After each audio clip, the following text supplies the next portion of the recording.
Welcome to Visvabharati వేదిక astrology. ఈ video మొదలు పెట్టబోయే ముందు నేను ఒక్కసారి మన ప్రేక్షకులందరికీ కూడాను ధన్యవాదాలు తెలపాలనుకుంటున్నాను. ఎందుకంటే మన ఛానల్ మొట్టమొదటిసారి 60,000 సబ్స్క్రైబర్లను దాటింది. దానికి పేరు పేరున ఎవరైతే సబ్స్క్రైబ్ చేసి మన వీడియోస్ని చూస్తున్నారో, ఆదరిస్తున్నారో, అలానే షేర్ చేస్తున్నారో వాళ్ళందరికీ కూడా ధన్యవాదాలు. ఇక మనం ఇంతకు ముందు చేసుకున్నటువంటి సిరీస్లో ఆగస్టులో ఉన్నటువంటి ముహూర్తాలు, అంటే శ్రావణ మాసంలో ఉన్న ముహూర్తాల గురించి చేసిన వీడియో చాలా బాగుందని అండ్ అది చాలా కూడాను మందికి ఉపయోగపడిందని కామెంట్స్ రూపంలో తెలిపారు. కాబట్టి ఆశ్వీజ మాసంలో రాబోయేటువంటి, అంటే అక్టోబర్ మాసంలో రాబోయేటువంటి ముహూర్తాలను కూడా చేద్దామని చెప్పేసి నిర్ణయించుకోవడం జరిగింది. కానీ ఒక చిన్న విషయం, 60,000 మంది సబ్స్క్రైబర్లు ఉన్నారు, కానీ వాళ్ళు ఎంతమంది అయ్యా అంటే మన వీడియోస్ చూసే వాళ్ళలో సబ్స్క్రైబ్ చేసుకుంది ఎంతమంది అంటే కేవలం 10% మాత్రమే. అంటే 90% ఆఫ్ ద పీపుల్ ఇంకా సబ్స్క్రైబ్ చేసుకోకుండానే చూస్తున్నారు. దయచేసి సబ్స్క్రైబ్ చేయండి, మమ్మల్ని ఎంకరేజ్ చేయండి. ఇక ఈరోజు మెయిన్ టాపిక్ అక్టోబర్ మాసంలో, అంటే ఆశ్వీజ మాసంలో రాబోయేటువంటి ముహూర్తాలు ఏమిటి.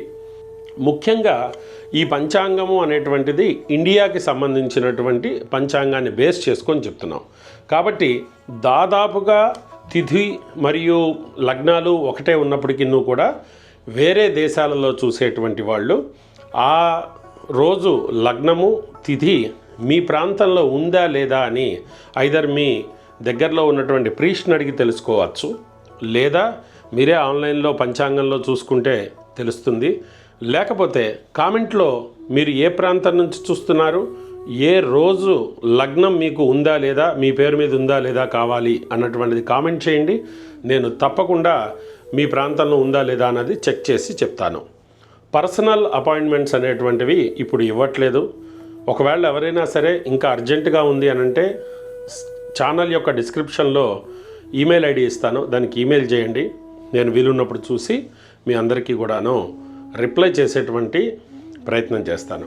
ఇంకా డిలే లేకుండా ముందు మనం ఈ ముహూర్తాల విషయం ఏంటో చూద్దాం. సెప్టెంబర్ మాసానికి సంబంధించి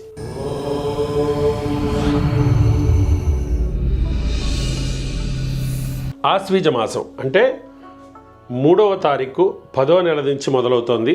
ఆ ముహూర్తాలు అనేటువంటివి ఇది 1వ తారీఖు 11వ నెల 2024 వరకు ఉన్నాయి. మొత్తం కూడాను ఆశ్వీజ మాసం మొత్తం కూడాను, అంటే అక్టోబర్ మాసంలో మొత్తం కూడాను ఈ ముహూర్తాలు ఉన్నాయన్నమాట. ఇంతకంటే ముందు భాద్రపద మాసం ఉందన్నమాట. అంటే ఆగస్ట్ అయిపోయిన తర్వాత సెప్టెంబర్ మాసంలో భాద్రపద మాసము అనేటువంటిది శూన్యమాసం. అంటే ఆ మాసంలో ఎటువంటి శుభకార్యములు ఉండవు. కానీ మీరు చిన్న రిజిస్ట్రేషన్స్ అన్నా, వాహనాలు కొనుక్కోవటం అన్నా, లేకపోతే నామకరణము, అన్నప్రాసములు, లేకపోతే శ్రీమంతాదులు ఇలాంటివన్నీ చేసుకోవచ్చు. కేవలం ముహూర్తాలు లేనటువంటిది గృహప్రవేశానికి అలానే వివాహానికి మాత్రమే అన్నటువంటి విషయం మీరు గమనించుకోవాలి. మిగతావన్నీ కూడాను మంచి రోజు చూసుకొని, తారాబలం చూసుకొని మీరు చేసుకునేటువంటి ప్రయత్నం చేయవచ్చు. ఇక సెప్టెంబర్ మాసంలో ఉన్నటువంటి ముహూర్తాల గురించి చూద్దాం. మొట్టమొదటిది 3వ తారీఖు శుక్ల పాడ్యమి గురువారము, హస్తా నక్షత్రము. ఇది అక్టోబర్ మాసంలో ఇంకా విశేషం కూడా ఉంది. ఏంటయ్యా అంటే దసరాలు కూడా వస్తాయి. కాబట్టి మొట్టమొదటి రోజు కాబట్టి అమ్మవారి కలశ స్థాపన, మరియు అదే రోజు మధ్యాహ్నం నుంచే విధియ ఉంటుంది. కాబట్టి ఈ మధ్యాహ్నం నుంచి విధియ సమయం ఉంటుంది. కాబట్టి ఈ విధియ సమయంలో చక్కగా మనం చిత్తా నక్షత్రానికి, వివాహానికి, గృహప్రవేశానికి కర్కాటక లగ్నం ఉన్నది, సాయంత్రం పూట ఉన్నదన్నమాట ఇది. కాబట్టి అక్టోబర్ 3వ తారీఖున పొద్దున పూట ముహూర్తాలు లేవు. ఇది ఇండియాలో మాత్రమే, అమెరికాలో మరియు వేరే దేశాల్లో ఉండుండొచ్చు. బట్ ఇక్కడ మాత్రం చూసుకున్నట్లయితే చిత్తా నక్షత్రము విధియ వచ్చిన తర్వాత గృహప్రవేశానికి, వివాహానికి అక్టోబర్ 3వ తారీఖు కూడా ముహూర్తం అనేటువంటిది ఇవ్వడం జరిగిందనమాట. ఇక 4వ తారీఖు శుక్రవారం చూసుకుంటే దానికి కూడా పెండ్లి చూపులకి, భూమి రిజిస్ట్రేషన్లకి, వ్యాపార ప్రారంభానికి, వాహన ప్రారంభానికి, వీటన్నిటికీ కూడాను, తర్వాత రాత్రికి వివాహానికి, గృహప్రవేశానికి ఈ యొక్క ముహూర్తాలు ఉండడం గమనించుకోవచ్చు. అంటే అక్టోబర్ 4వ తారీఖు కూడాను మనకి చక్కగా చిత్తా నక్షత్రంలో ఈ గృహప్రవేశానికి వివాహానికి ముహూర్తాలు ఉన్నాయి అన్నమాట. ఆ తర్వాత స్వాతి నక్షత్రం వస్తుంది 5వ తారీఖు శనివారము. స్వాతి నక్షత్రం కూడా వివాహానికి, గృహప్రవేశానికి, గృహారంభానికి, అట్లానే దేవతా ప్రతిష్టలకి, నామకరణానికి అలా చూసుకున్నట్లయితే పొద్దున పూట ఒక ముహూర్తం ఉంది, అలానే సాయంత్రం పూట కూడా ఒక ముహూర్తం ఉంది. వ్యాపారానికి, పెండ్లి చూపులకి, వాహనాలకి, రిజిస్ట్రేషన్లకి ఆ రోజు చాలా మంచి రోజు. కాబట్టి తదియ శనివారము 5వ తారీఖు అంటే అక్టోబర్ 5వ తారీఖు కూడాను మంచి ముహూర్తం ఉన్నది. ఆ రోజు మనకి గృహప్రవేశానికి కానీ శుభ కార్యక్రమాలు చేసుకోవటానికి పొద్దున ఉంది, రాత్రి కూడా ఉంది. రాత్రిపూట కూడాను అరౌండ్ 7:38 అంటే 7:38 ఉన్నది. ఇది సూర్యాస్తమయాలను బట్టి అమెరికాలో కొద్దిగా ముందుకి కొద్దిగా వెనక్కి జరిగేటువంటి అవకాశం ఉంది. కాబట్టి మీ లోకల్ టైమింగ్ని తెలుసుకుంటూ ఉండాలి. ఆ తర్వాత చూస్తే 6వ తారీఖు చవితి ఆదివారం అనురాధ నక్షత్రం. ఈరోజు తీసుకున్నట్లయితే వివాహానికి, గృహప్రవేశానికి కర్కాటక లగ్నం ఉన్నది. ఇక్కడ వివాహము, గృహప్రవేశానికి మాత్రమే ఆ రోజు ఆదివారం రోజు, అది కూడాను అనురాధ నక్షత్రం ఉంటే ఆ సమయంలో ముహూర్తం ఇవ్వడం అనేటువంటిది జరిగింది. ఆ తర్వాత 7వ తారీఖు పంచమి సోమవారం అనురాధ నక్షత్రంలోనే గృహారంభము, గృహప్రవేశము, ఆ తర్వాత ప్రతిష్ట, అన్నప్రాసనము, నామకరణాలకి పొద్దునపూట ముహూర్తం అనేటువంటిది ఇవ్వడం జరిగింది. అదే రోజు వాహనాల కొనుగోలుకి, రిజిస్ట్రేషన్లకి, పెళ్లి చూపులకి వీటన్నిటికి కూడా బాగుంది. అదే రోజు రాత్రి మరలా వివాహానికి, గృహప్రవేశానికి, గర్భాధానానికి కూడాను మేషలగ్నంలోనూ వృషభ లగ్నంలోనూ ముహూర్తం ఇవ్వడం చూసాం. కాబట్టి మొట్టమొదట అక్టోబర్ మొదలవగానే 3, 4, 5, 6, 7 రోజులు వరుసగా ముహూర్తాలు ఉన్నాయన్నమాట. ఇక 8వ తారీఖు చూసుకున్నట్లయితే పంచమి మంగళవారము. జ్యేష్ఠకు సామాన్యమైన పనులు అంటే ఆపరేషన్స్ కానీ ఇట్లాంటివి ఏమైనా ఉంటే చేయాలి, కానీ దాదాపుగా మంగళవారం పూట ముహూర్తం ఉండదన్నమాట. గృహప్రవేశానికి కానీ, వ్యాపారానికి కానీ దేనికి కూడా ఉండదు. అసలు వివాహాలకైతే అసలు ఉండదు. ఇంకా తర్వాత 9వ తారీఖు షష్ఠి బుధవారము. మూలా నక్షత్రం కూడా చాలా మంచిది వివాహానికి, గృహప్రవేశానికి. చూసుకున్నట్లయితే ఆ రోజు వివాహానికి, గృహారంభానికి, గృహప్రవేశానికి, దేవతా ప్రతిష్టలకి కూడాను పొద్దునపూట ముహూర్తం ఉన్నది. అలానే వాహన ప్రారంభము, వ్యాపారము, పెళ్లి చూపులు, భూమి రిజిస్ట్రేషన్లకు కూడాను మధ్యాహ్నం ఉన్నది.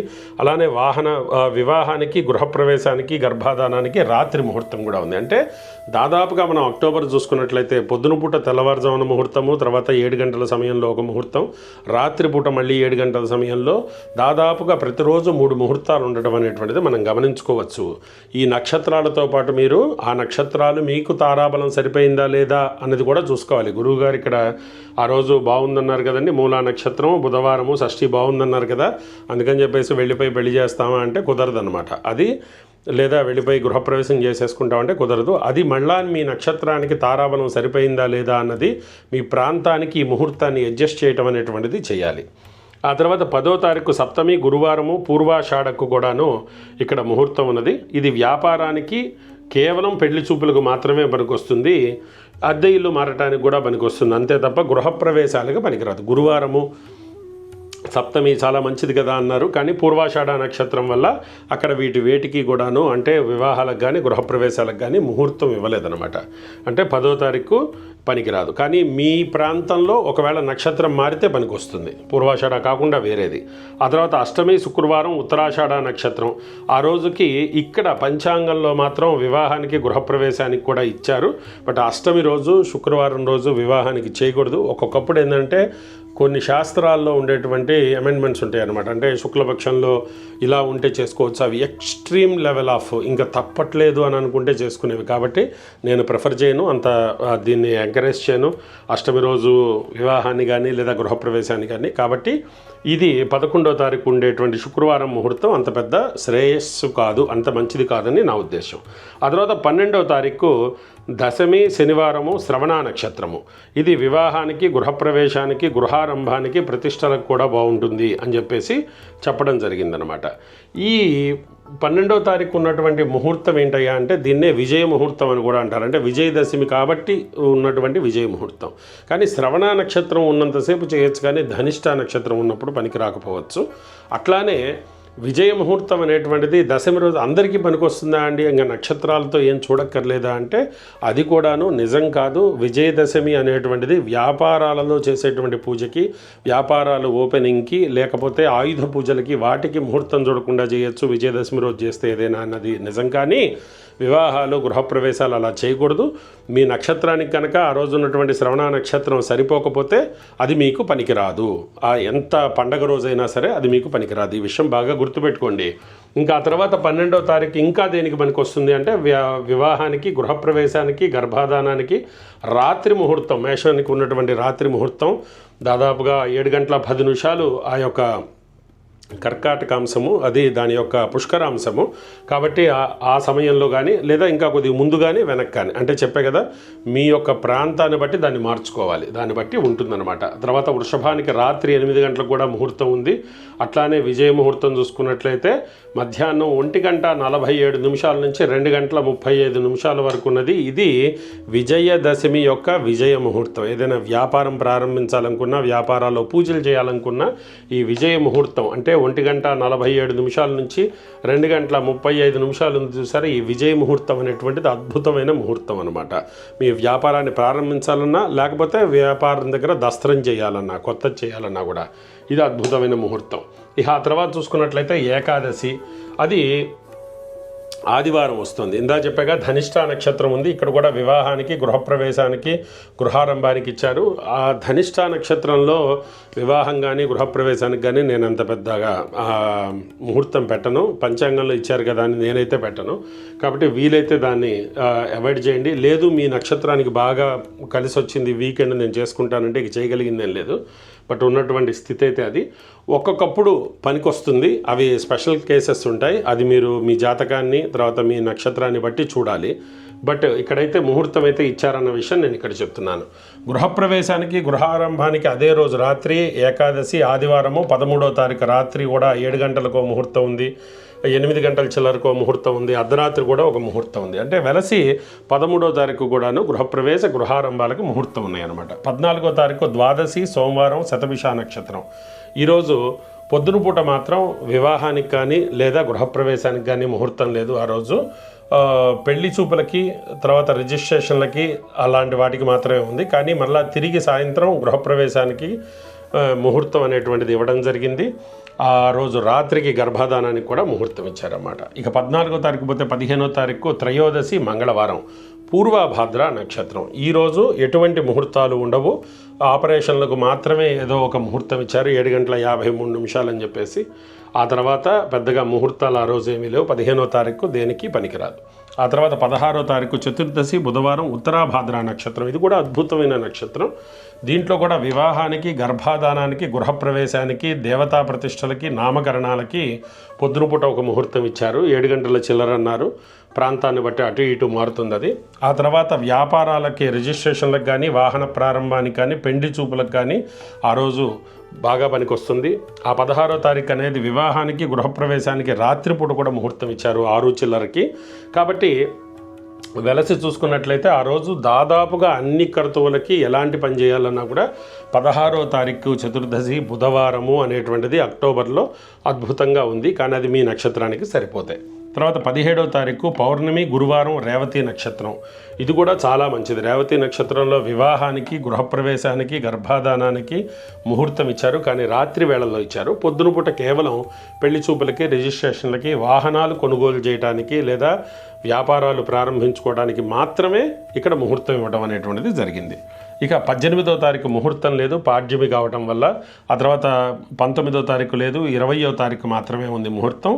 20వ తారీఖు అక్టోబర్లో 20వ తారీఖు తదియా, ఆదివారము, రోహిణీ నక్షత్రం. వివాహానికి, గృహప్రవేశానికి, గర్భాధానానికి, వధూ ప్రవేశానికి కూడాను ముహూర్తం అనేటువంటిది ఇచ్చారు ఇక్కడ. ఇది ఆదివారం కాబట్టి చాలా విశేషము. తదియా, రోహిణీ నక్షత్రం కూడా చాలా మంచిది. ఇది చాలా చాలా మంచి ముహూర్తం అని కూడా చెప్పుకోవచ్చు. ఇకపోతే 21వ తారీఖు చవితి, సోమవారం. రోహిణీ నక్షత్రం మిగులుంది, కానీ ఇది ఇండియాలోనే ఉంది, అమెరికాలో లేదు. గృహారంభము, గృహప్రవేశము, బొడ్రాయి ప్రతిష్ట మరియు వృశ్చిక రాశిలో, వృశ్చిక లగ్నంలో చేసుకోవచ్చు అని చెప్పారు. అది కూడా రోహిణీ నక్షత్రంలో గృహారంభానికి, గృహప్రవేశానికి, ప్రతిష్టలకు ఇచ్చారు. వివాహానికి 21వ తారీఖు ముహూర్తం లేదు. ఇక రిజిస్ట్రేషన్లు, వాహన కొనుగోళ్లు, వ్యాపారాలు మొదలుపెట్టడము, పెండ్లి చూపులు, ఇలాంటి వాటి సాధారణమైన పనులన్నిటికీ కూడాను ముహూర్తం ఆ రోజు ఉండటం అనేది మనం గమనించుకోవచ్చు. ఆ పైన 22వ తారీఖు పంచమి, మంగళవారం కాబట్టి ఆ రోజు ఆపరేషన్లకు తప్పితే ఇంకో దానికి ముహూర్తాలు ఉండవు. ఒకవేళ అలా ఎవరికైనా మంచి టైం కావాలంటే ఉదయం 11:31 ఉంది. ఇక 23వ తారీఖు షష్ఠి బుధవారం పునర్వసు వ్యాపార ప్రారంభానికి వాహన ప్రారంభానికి బాగుంది. పెళ్లి చూపులకు బాగుంది, రిజిస్ట్రేషన్లకి బాగుంది, ఇంతవరకు అయితే బాగుంది. సాయంత్రం పూట కానీ గృహప్రవేశానికి కూడాను ముహూర్తం అనేటువంటిది ఇచ్చారు.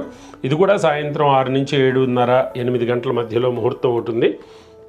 ఆ తర్వాత తిరిగి మళ్ళీ 10ంటికి ఒకటి ఉంది. ఆ తర్వాత మళ్ళీ తిరిగి తెల్లవారుజామున 5 గంటలకు ఒకటి గృహారంభము గృహప్రవేశానికి ఉన్నాయన్నమాట. 5 గంటల ముహూర్తము అని అంటే 23వ తారీఖు పొద్దున కాదండి, అది తెల్లవారితే 24 అనంగా వస్తుంది. కానీ ఆ ముహూర్తానికి అష్టమి తగిలేటువంటి అవకాశం ఉంది కాబట్టి అష్టమి తగిలిందా లేదా అన్నది కూడా చూసుకోవాలి బుధవారం. ఆ తర్వాత 24వ తారీఖు అష్టమి గురువారము పునర్వసు నక్షత్రం. దీనికి కూడా గృహారంభము గృహప్రవేశానికి ముహూర్తం ఇచ్చారు. కానీ మరలా అష్టమి రోజు అవన్నీ చేయటం మంచిది కాదని నా అభిప్రాయం అది. కాబట్టి నేను దాన్ని 24వ తారీఖు అష్టమి రోజు కూడాను, ఒకవేళ అష్టమి ఉన్న సమయంలో అయితే గృహప్రవేశ ముహూర్తానికి పెద్దగా నేను ఇంట్రెస్ట్ చూపించట్లేదు, అది బాగుండదు. ఆ తర్వాత 25వ తారీఖు నవమి శుక్రవారము పుష్యమి గృహారంభానికి గృహప్రవేశానికి బొడ్రాయ ప్రతిష్టలకు మంచిది. నవమి రోజు గృహప్రవేశం చేయొచ్చా అంటే చేయొచ్చు, తప్పకుండా చేయొచ్చు. కాబట్టి ఆ రోజు కనుక మీకు మంచి లగ్నం కనుక ఉంటే మీకు తప్పకుండా ఈ యొక్క ముహూర్తం అనేటువంటిది చేయొచ్చు. ఆ తర్వాత 26వ తారీఖున నా శనివారము ఆశ్లేష నక్షత్రం ఉంది. ఆశ్లేష నక్షత్రానికి ముహూర్తాలు అనేటువంటివి ఉండవు. కాబట్టి మీరు చూసుకున్నట్లయితే ఆశ్లేష నక్షత్రం ఉన్నప్పుడు అందుకనే 25 రాత్రికి కూడా లేదు. ఇది 25 రాత్రికి కానీ 26 పొద్దున కానీ ఉండే అవకాశం ఉంది అక్టోబర్లో. అందుకని చెప్పేసి ఇక్కడ కూడా ముహూర్తాలు లేవు. సాధారణమైన పనులు అంటే ఏవైనా రిజిస్ట్రేషన్స్ చేసుకోవటం, కొత్త వాహనాలు తీసుకోవటం, వాహనాలు డెలివరీ తీసుకోవటము, వాహన పూజలు చేసుకోవటము, శ్రీమంతాలు ఇట్లాంటివన్నీ, నామకరణాలు, అన్నప్రాసనలు, అక్షరాభ్యాసాలు ఇట్లాంటివన్నీ కూడా దాంట్లో చేసుకోవచ్చు. వివాహాలకు పనికిరాదు. కానీ రాత్రికి మరలా నక్షత్రం మారినప్పుడు మాత్రం వివాహానికి పనికొస్తుంది. వివాహానికి కూడా ఉంది 26వ తారీఖు రాత్రికి. ఇకపోతే 27 దశమి ఆదివారం మఘా నక్షత్రం. ఇది చాలా మంచి రోజు. మఘా నక్షత్రము ఆదివారం కలిసి వస్తే చాలా మంచి ముహూర్తం అని చెప్పుకోవాలి దాన్ని. ఈరోజు 27వ తారీఖు కూడా వివాహానికి గృహప్రవేశానికి గృహారంభానికి దేవతా ప్రతిష్టలకి కూడాను ముహూర్తం అనేటువంటిది ఇవ్వడం జరిగింది. పగటిపూట కూడా ఒక ముహూర్తం ఉంది, అదే రోజు రాత్రిపూట కూడా ముహూర్తం ఉంది. ఇది కాక ఆ రోజు వ్యాపారాలు మొదలుపెట్టడానికి, వాహనాలకి, పెండ్లి చూపులకి వీటికి కూడాను మంచి రోజు. ఆ తర్వాత తీసుకుంటే 28వ తారీఖు తీసుకుంటే ఏకాదశి సోమవారం పుబ్బా నక్షత్రానికి వివాహానికి గృహప్రవేశానికి ముహూర్తాలు లేవు. కానీ ఇక్కడ చూసుకున్నట్లయితే సాధారణమైన పనులకి ఇక్కడ ముహూర్తం ఉన్నట్టుగా మనం గమనించుకోవచ్చు. ఏకాదశి అయినప్పటికీ కూడా ఇది కేవలం ఇండియాకి మాత్రమే.